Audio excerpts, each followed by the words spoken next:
এজন যুৱকৰ আপোনালোকৰ অলপ সহায়ৰ প্ৰয়োজন। আপুনি এজন মানুহ হিচাপে অকণমান সহায় কৰিবনে যুৱকজনক? আপোনাৰ 10-20 টকাই হয়তো ঘূৰাই পাব যুৱকজনে নতুন জীৱন। আৰ্থিকভাৱে সহায় কৰিব নোৱাৰিলে ভিডিঅ'টো এটা শ্বেয়াৰ কৰি 10জনক সহায় কৰিবলৈ সুবিধা কৰি দিয়ক। উন্নত চিকিৎসাৰ অভাৱত তিল মৃত্যুৰ ফালে গতি কৰিছে নগাঁও জিলাৰ দগাঁৱৰ এইজন মফিদুল ইছলামে।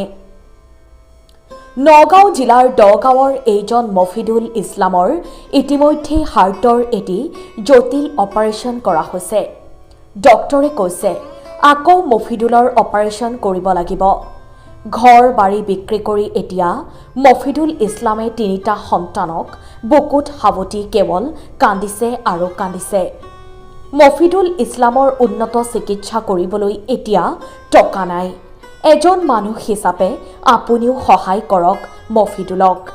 জটিল অপাৰেশ্যনৰ বাবে লাখ টকাৰ প্ৰয়োজন হৈছে। আপুনিও আৰ্থিকভাৱে সহায় কৰক।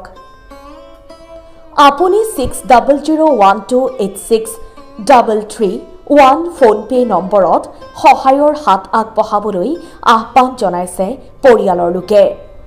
মই এইটো কৰিব খুজি আছোঁ, সি একদম দৰিদ্ৰ মানুহ, তাৰ ঘৰ বাৰী বিটি একো নাই। এনেকুৱা হৈছে তাৰ অৱস্থা, তে ল'ৰা ছোৱালীক কেনেকৈ খুৱাব? আজি 3 বছৰ ধৰি এনেকুৱা বেমাৰত পৰি আছে। শ্বিলঙত গৈছিল, তাতে অপাৰেশ্যন হৈছে, ডাঙৰ অপাৰেশ্যন হৈছে। তাতে বহুত টকা গ'ল, চৰকাৰ ৰাইজৰ পৰা কিবা খুজি মুজি উঠাই কিনি চিকিৎসা কৰি আনিলে। এতিয়া আৰু বেমাৰতে ভুগি আছে। কি কৰিব আপোনালোকে?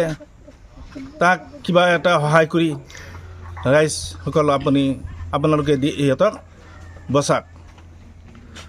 আমি তাৰ উপলক্ষে মই কৈ আছোঁ যে মফিদুল ইছলাম এনেকুৱা দৰিদ্ৰ হৈছে, তাৰ চাবলৈ বা ক'বলৈ একো মানুহ নাই।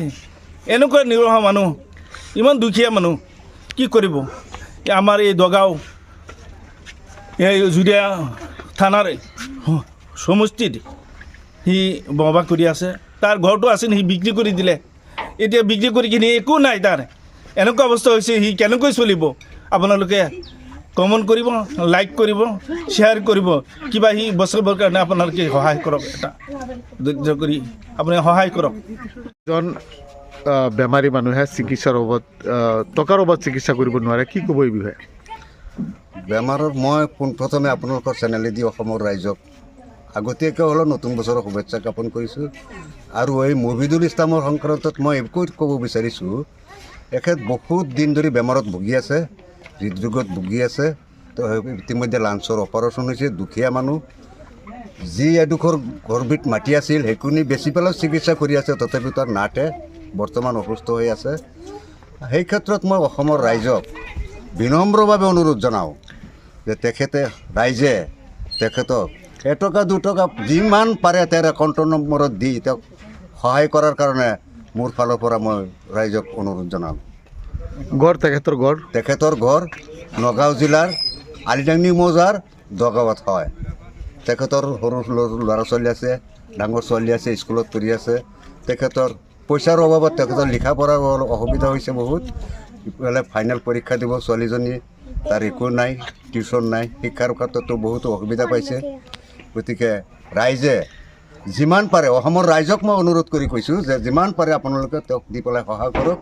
লগতে মই অসম চৰকাৰক অনুৰোধ জনাওঁ যে চৰকাৰে যদি পাৰে তেখেতক অলপ সহায় কৰাৰ কাৰণে আমি চৰকাৰকো অনুৰোধ জনালোঁ।